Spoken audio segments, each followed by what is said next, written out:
ಕಾರ್ತಿಕ ಮಾಸದಲ್ಲಿ ನೆಲ್ಲಿಕಾಯಿ ದೀಪ ಹಚ್ಚುವುದರ ಹಿಂದಿನ ಮಹತ್ವ ಮತ್ತು ಲಾಭಗಳು. ಕಾರ್ತಿಕ ಮಾಸದಲ್ಲಿ ನೆಲ್ಲಿಕಾಯಿ ದೀಪವನ್ನು ಹಚ್ಚುವುದರ ಹಿಂದಿನ ಮಹತ್ವದ ಬಗ್ಗೆ ಖ್ಯಾತ ಜ್ಯೋತಿಷಿ ಮತ್ತು ವಾಸ್ತು ಶಾಸ್ತ್ರಜ್ಞರಾದ ಡಾ. ಬಸವರಾಜ ಗುರೂಜಿಯವರು ತಮ್ಮ ನಿತ್ಯ ಭಕ್ತಿ ಕಾರ್ಯಕ್ರಮದಲ್ಲಿ ವಿವರಿಸಿದ್ದಾರೆ. ಗುರೂಜಿಯವರು ಹೇಳುವಂತೆ ಕಾರ್ತಿಕ ಮಾಸವು ದೀಪಗಳನ್ನು ಹಚ್ಚಿ ದೇವಿಯ ಕೃಪೆಗೆ ಪಾತ್ರರಾಗಲು ಅತ್ಯಂತ ವಿಶೇಷವಾದ ಮಾಸವಾಗಿದೆ.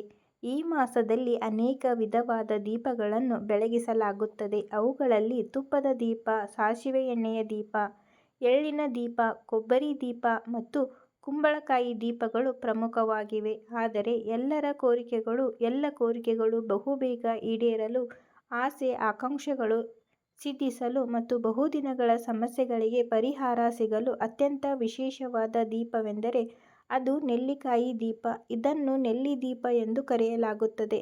ಹಿಂದೂ ಧರ್ಮದಲ್ಲಿ ನೆಲ್ಲಿಕಾಯಿಗೆ ವಿಶೇಷವಾದ ಸ್ಥಾನವನ್ನು ನೀಡಲಾಗಿದೆ. ಈ ಕುರಿತಂತೆ ಒಂದು ಪ್ರಸಿದ್ಧ ಐತಿಹಾಸಿಕ ಘಟನೆಯು ಎಲ್ಲರಿಗೂ ತಿಳಿದಿದೆ.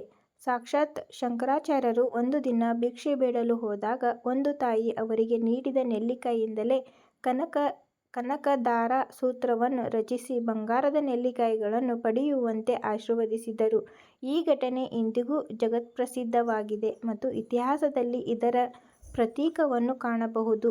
ಕಾರ್ತಿಕ ಮಾಸದಲ್ಲಿ ನೆಲ್ಲಿಕಾಯಿ ದೀಪವನ್ನು ಹಚ್ಚುವುದರಿಂದ ಹಲವಾರು ಪ್ರಯೋಜನಗಳನ್ನು ಪಡೆಯಬಹುದು.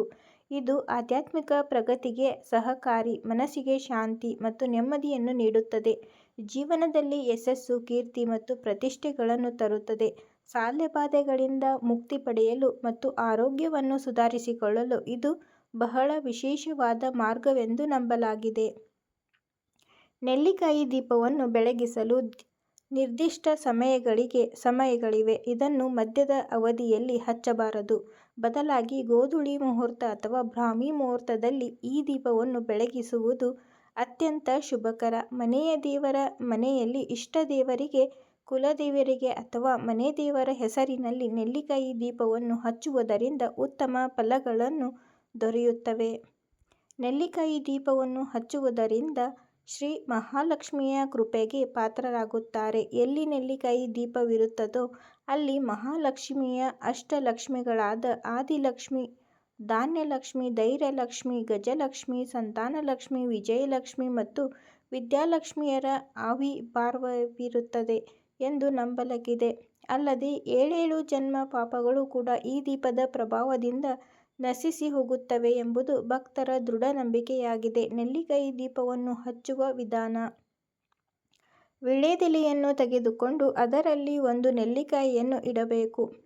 ನೆಲ್ಲಿಕಾಯಿಯ ಮಧ್ಯದಲ್ಲಿ ಸ್ವಲ್ಪ ಕೊರೆದು ಅದರಲ್ಲಿ ತುಪ್ಪದ ಬತ್ತಿಯನ್ನು ಇಡಬೇಕು.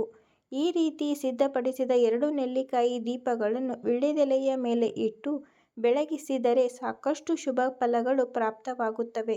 ಉತ್ತರ ಭಾರತದಲ್ಲಿ ಶುಕ್ರವಾರದಂದು ಈ ದೀಪವನ್ನು ಹಚ್ಚಿ ಬೆಳಗಿಸಲಾಗುತ್ತದೆ. ಇದರಿಂದ ಪಾರ್ವತೀದೇವಿಯ ಕೃಪೆಯೂ ದೊರೆಯುತ್ತದೆ ಮತ್ತು ಗಣಪತಿಯ ಆವಾಹನೆಗೂ ಇದು ಸಹಕಾರಿ. ದೀಪ ಬೆಳಗಿದ ನಂತರ ಆ ನೆಲ್ಲಿಕಾಯಿಯನ್ನು ನೀರಿಗೆ ಬಿಡುವುದು ಅಥವಾ ಯಾರೂ ತುಳಿಯದ ಜಾಗದಲ್ಲಿ ಇಡುವುದು ವಾಡಿಕೆ.